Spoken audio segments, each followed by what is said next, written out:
দ্রুত যোগদান পত্র দিতে হবে। আমাদের এই সরকারি আমাদের সুপারিশপ্রাপ্ত করেছেন। আমাদের একটাই দাবি, আমরা যোগদান চাই, এটাই আমাদের দাবি। আর ইনশাল্লাহ আমাদের যোগদান যদি সম্পূর্ণ হয়ে যায় আমরা রাজপথ ছেড়ে দেবো ইনশাল্লাহ। সরকার যদি আমাদের এই দাবি না মেনে নেওয়া হয় তাহলে আমরা এই আরো কঠিন আন্দোলনে যাব।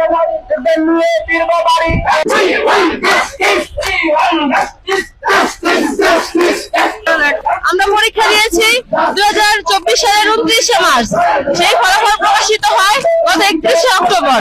আমাদের জয়েনিং হয়ে যাওয়ার কথা ছিল গত ডিসেম্বরে, কিন্তু এখনো আমরা যোগদান করতে পারছি না। মাত্র 31 জন রিটকারীর জন্য আমাদের বিপক্ষে এসেছে গত 6 তারিখের রায়টি।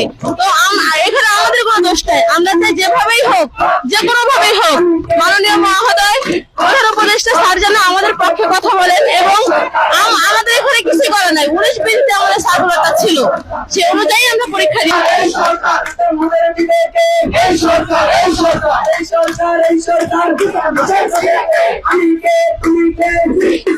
আমাদের কথা হচ্ছে এই প্রাথমিক শিক্ষা দপ্তরে কিন্তু 3 ধাপে নিয়োগ হয়। প্রথম ধাপ, দ্বিতীয় ধাপ, তৃতীয় ধাপ।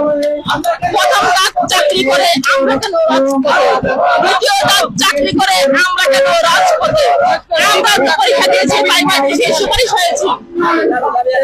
আমাদের দাবি একটাই, আমাদের শেষ কথা, লাস্ট কথা, ফার্স্ট কথা একটাই, আমরা আমাদের সুপারিশ করা হয়েছে, আমরা যোগদান চাই।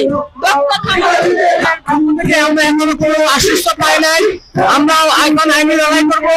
আমাদের এটা আমাদের কিছুর মধ্যে আপিল করেছে, সরকারের পক্ষ থেকে কোনো আশ্বাস না পাওয়া পর্যন্ত আমরা রাজপথে থাকবো। আমাদের এই শান্তিপূর্ণ আন্দোলন অব্যাহত থাকবে যে পর্যন্ত সরকারের পক্ষ থেকে আমাদের আশ্বস্ত করা না হবে।